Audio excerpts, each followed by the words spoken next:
최대의 더위를 기록한 이번 여름. 40도를 넘나드는 폭염에 약 4,000명 이상의 온열 질환자가 발생했고, 온열 질환으로 인한 사망자 수는 전국적으로 50여 명에 달했습니다.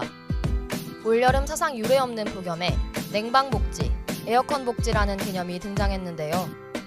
이는 한낮 40도까지 육박하는 재난 수준의 폭염을 냉방기기도 없이 맨몸으로 이겨낼 수 없는 상황에서 냉방기기의 사용이 더 이상 사치가 아닌 생존과 직결된다는 점에서 나온 개념입니다.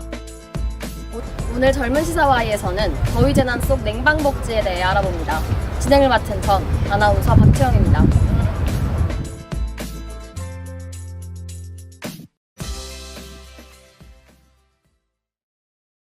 현재 우리나라 빈곤층의 상당수는 폭염에 무방비한 상태입니다.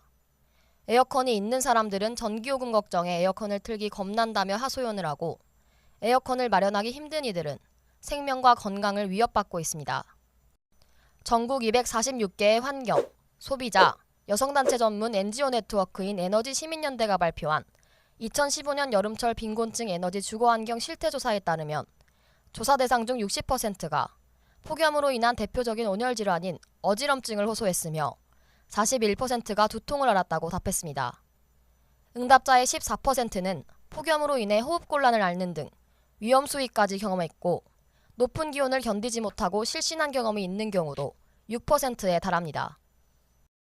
인간으로서 건강한 생활을 유지할 수 있는 적정 수준의 에너지 공급을 보장하기 위해 정부와 민간기관이 제공하는 사회적 서비스를 에너지 복지라고 합니다.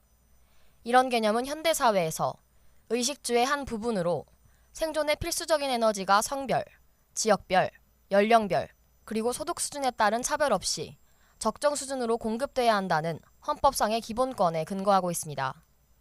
우리나라도 에너지 복지를 국민의 보편적 권리로 여기고 있는데요.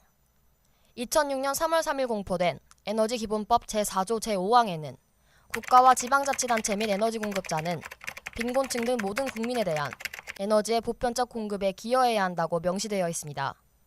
에너지 빈곤층은 가구 소득의 10% 이상을 냉난방, 취사와 같은 에너지 구입 비용에 지출하는 저소득 가구를 의미합니다.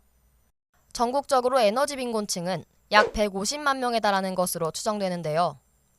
지난해 에너지 빈곤층을 상대로 조사한 결과에 따르면 선풍기조차 없는 가구가 300가구 중 10가구나 됐고, 냉장고나 창문이 아예 없는 집도 많았습니다. 이런 가구들은 열대야가 있는 날이면 잠조차 제대로 잘 수 없다고 합니다. 우리에게 냉방복지라는 개념은 낯설지만 난방복지는 낯설지 않은데요.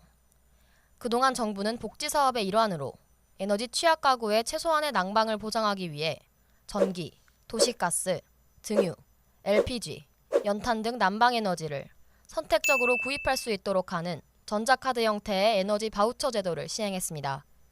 또한 에너지 취약 가정에 연탄을 배달해주거나 보일러를 고쳐주고 배관을 새로 깔아주는 등의 복지 정책을 시행했습니다. 올해의 기록적인 폭염 속에서 에너지 복지 정책을 난방복지에서 냉방복지로까지 확대해야 한다는 여론이 형성됐습니다.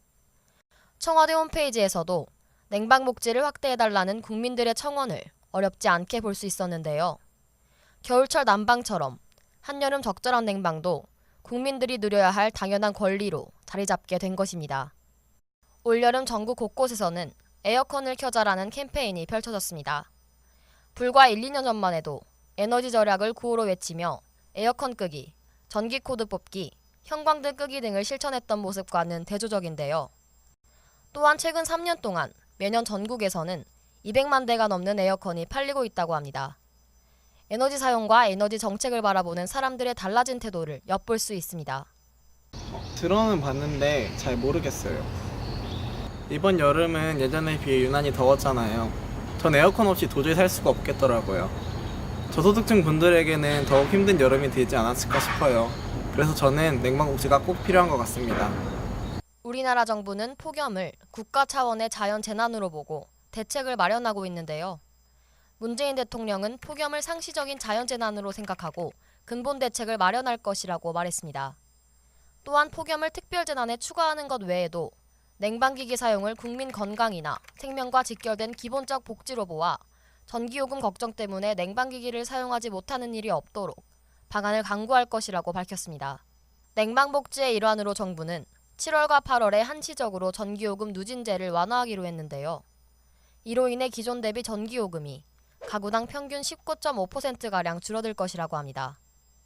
또한 서울시는 8월 냉방복지 사각지대에 있는 에너지 빈곤층을 위해 선풍기와 쿨매트와 같은 냉방 물품을 추가로 지원했습니다. 올해의 기록적인 폭염으로 지난해보다 지원 규모를 확대한 것입니다. 하지만 이와 같은 임시방편적 정책은 지속가능한 제도로 정착되기 어렵다는 한계점을 갖는데요. 이러한 단발적, 산발적 정책만으로는 에너지 빈곤을 근본적으로 해결할 수는 없습니다. 문제는 이뿐만이 아니었습니다. 전국의 지자체들은 경로당이나 복지관, 주민센터 등을 무더위 쉼터로 지정해 운영하고 있습니다. 서울시만 해도 무더위 쉼터가 3천여 개나 있는데요. 개별 가정을 지원하기보다는 한 곳의 냉방을 집중적으로 지원하여 효율성을 높이려고 하였으나 실제 이용 당사자들의 이용률과 만족도는 매우 낮은 실정입니다. 무더위 쉼터가 가장 절실한 거동이 불편한 노인들 역시 무더위 쉼터를 쉽게 이용할 수 없습니다. 이와 같은 문제를 해결하기 위해 정부는 에너지 복지 정책을 주민들의 실정과 요구에 맞도록 운영해야 합니다. 더욱 효과적인 에너지 복지를 위해 에너지 효율을 개선해 지속적 효과를 거둘 수 있는 효율성 사업 역시 확대될 필요가 있습니다. 임시방편적인 공급형 사업이 아닌 효율성 사업을 통해 에너지 복지를 지속적으로 운영해야 하는 것인데요. 또한 복지 사업에 대한 정보 전달이 부족한 상황이기에 더 많은 사람들이 복지 혜택을 누릴 수 있도록 복지 사업에 대한 충분한 정보 전달이 선행돼야만 합니다. 에너지는 생존의 문제입니다. 더 이상 에너지 사각지대에 놓여 있는 에너지 빈곤층들이 그들의 생존권을 위협받아서는 안 될 것입니다. 지금까지 젊은 시사와이 진행을 맡은 전 아나운서 박채영이었습니다.